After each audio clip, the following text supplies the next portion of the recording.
100%, Greeny.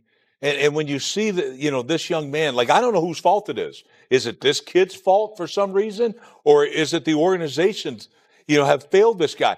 Look, number one, my biggest question is, you traded up to get this guy. Mm-hmm. So clearly you think he has the talent to play the position. Someone does, yes.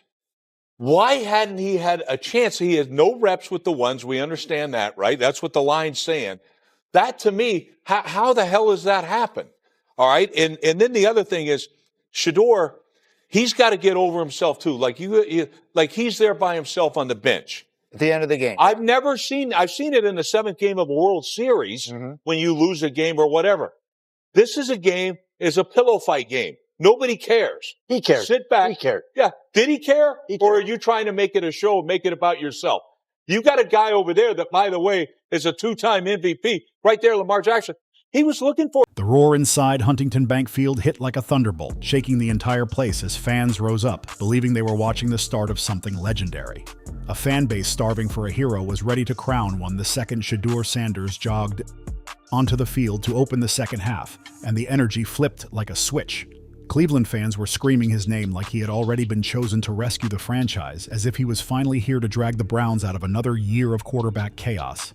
It felt like a movie moment. It's a rookie at the end of the day. When you play a rookie in this league, you have to let them know they are rookies. Like, that's just what it is. Like, as a defense, a rookie should never be able to do crazy things on, like, a defense, especially with the amount of guys we have here. And that's just, like, how I look at it with all due respect to him. I think he's a great player. I think he's going to be a great player. Got a lot of respect for his family as well.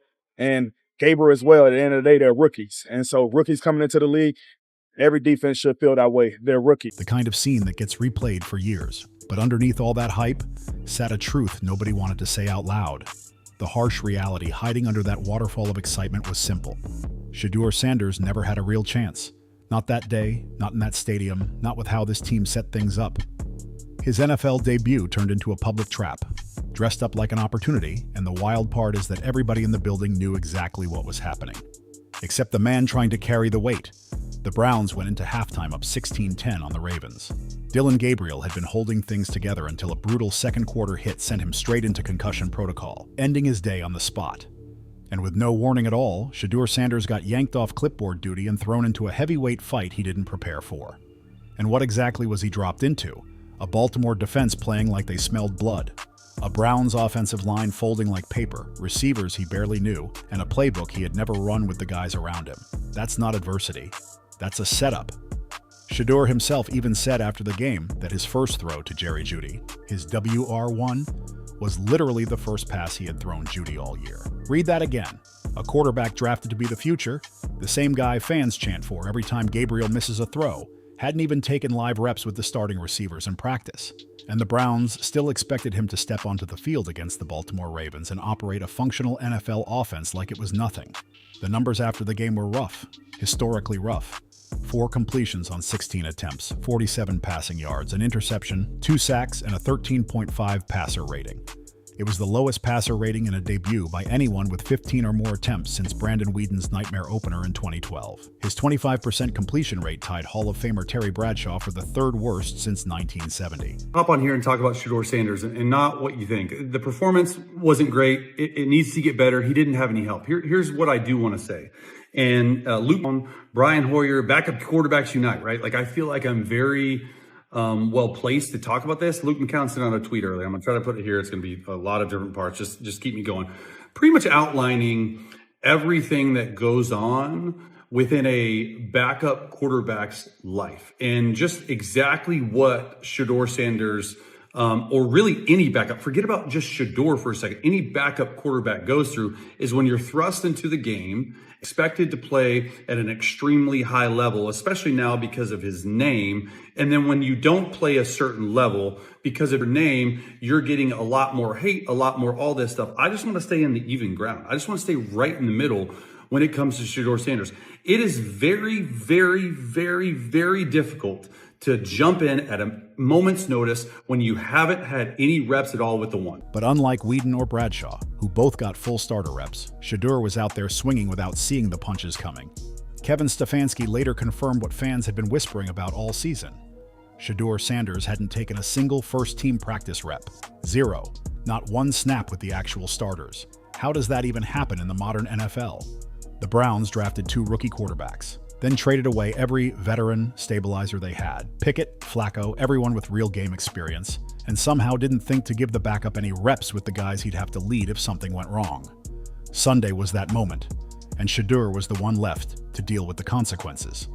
And still, Shedeur didn't run from the performance. He stood there and faced every question like a professional, refusing to make excuses while everyone around him quietly admitted the situation was unfair. The craziest part is fans weren't angry at Shedeur, they were furious at the organization. People were arguing in the parking lot, calling it a disaster that could have been avoided, and saying things like the coaches never gave him a real shot. That frustration didn't fade when the stadium emptied. It followed fans into every conversation afterward. On Monday morning, Cleveland sports radio exploded with callers saying they felt tricked, saying they watched a young quarterback get tossed into a matchup that would have challenged even seasoned veterans. The whole city could feel that something about this debut wasn't just unfortunate, it felt preventable. And that has only made the drama around Shedeur's future even louder. Shedeur Sanders faced the cameras, like a grown man staring down a storm. No excuses and no hiding. "I don't think I played good. I don't think I played good at all," he said, the disappointment written all over his face. But then came the real shock. The truth that deserved to be the headline everywhere. "We just need to get comfortable with even throwing routes with Jerry. I think that was my first ball to him all year. That single line hit harder than any sack he took on Sunday." That comment alone exposed the entire offensive setup, pulling back the curtain on how disorganized things truly were. How does a franchise draft a quarterback and never bother to let him work with the top receivers in real practice? How do you go into an NFL season with a rookie starter and a rookie backup and still fail to prepare both of them for real snaps? The Ravens didn't beat the Browns on Sunday. The Browns beat themselves. And the wildest twist didn't even happen in the huddle, but in the stands where fans erupted the second Shedeur ran onto the field. The stadium shook like it was hosting a championship moment, and the crowd didn't just cheer, they were ready to crown him before he even threw a pass. But Shedeur didn't celebrate it. Not because he isn't grateful, but because he felt it made Dylan Gabriel look bad and he didn't want that energy on his teammate. "I'm extremely thankful, but I don't like him not feeling comfortable, confident. It puts everything in a tough spot, and it's not helping the team," he said, showing maturity you don't usually hear from a 23-year-old rookie. That's awareness, that's leadership.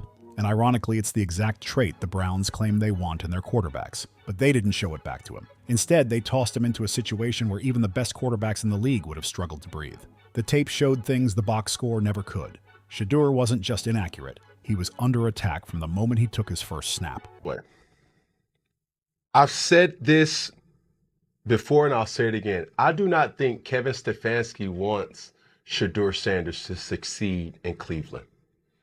The reason being is, don't tell me what he said. Don't tell me what he's saying. I'm going off of actions. All right, let's go off actions. The actions is, if I'm Shedeur or if I'm a Shedeur Sanders fan, I would not want him to take the field because that's going to consistently be the display we're going to see. It doesn't matter if it's Deshaun Watson. It doesn't matter if it's Shedeur Sanders. It doesn't matter if it's Dylan Gabriel. It doesn't matter if it's Dan Orlovsky. It doesn't matter if it's Cam Newton. You need help in Cleveland, when you have a quarterback that's still making $46 million on your roster and he's not healthy, that impacts the talent that's around him. They are not a good team. Right. But this is the thing that really irks me the most, is because he doesn't get any reps. Circa 2015, circa when Cam Newton was the MVP, circa when my backup for majority of my career was probably the biggest blessing of my career to have a veteran in Derek Anderson. Ron Rivera still knew we're one play away, kid, from you not being available. We would have anywhere from 6 to 12 reps in every single practice that allowed Derek to still have an ability to say, hey, if it goes, how it goes. Now, granted, some will say, well, Cam, you played the position any different. Well, what is that to say about Brock Purdy? Well, what is that to say about any other quarterback that's here?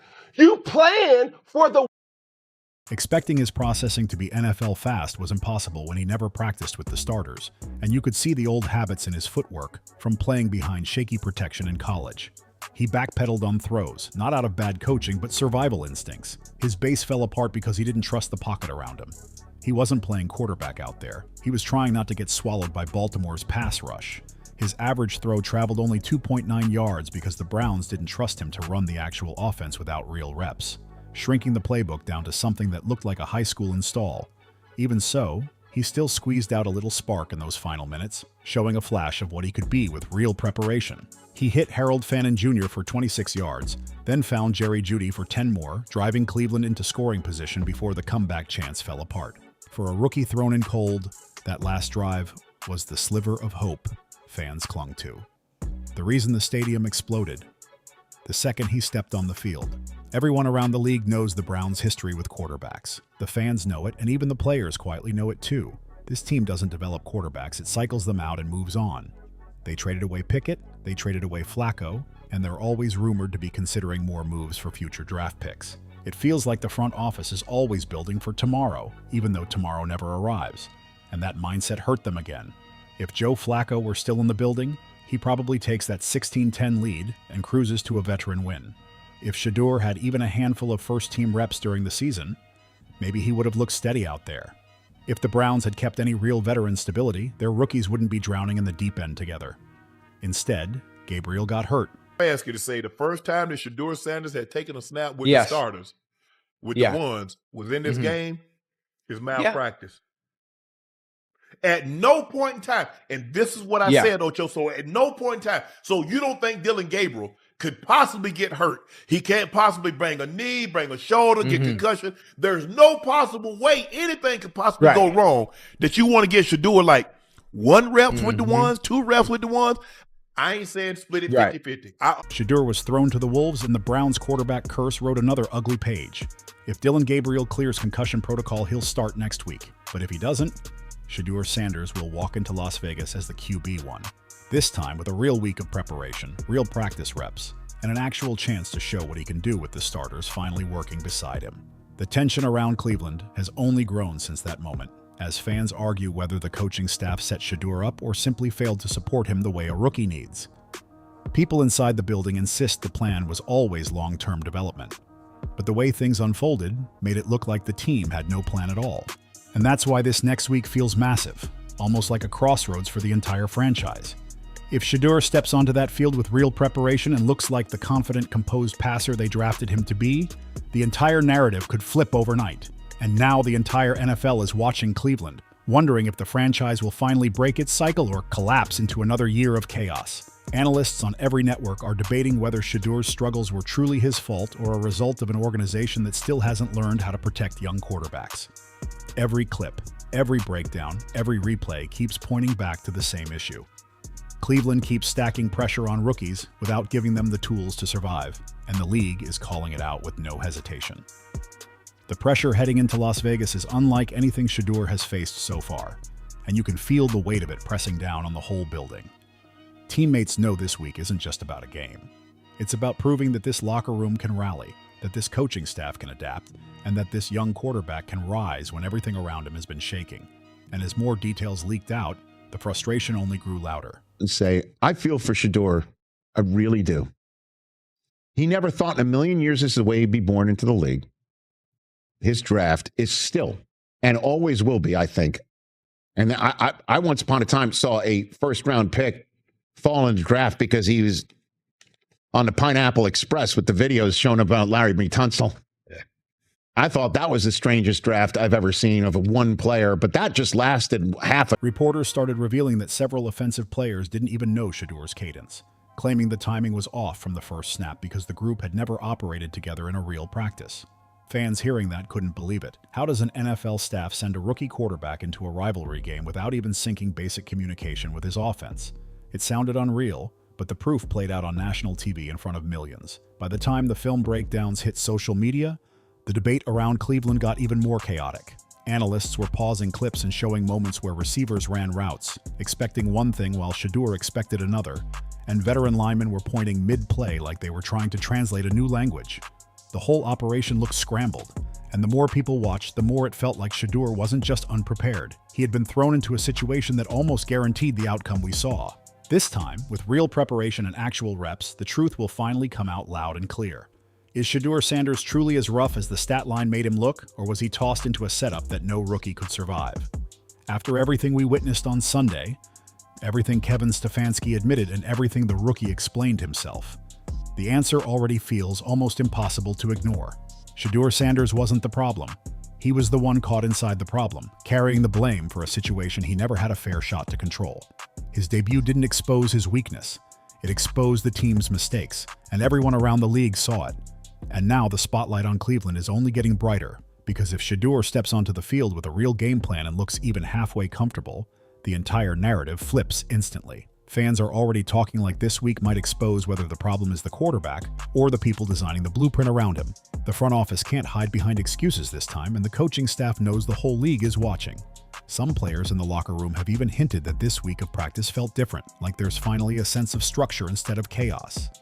If Shedeur shows calm, poise, and rhythm with the starters, it won't just silence the doubt.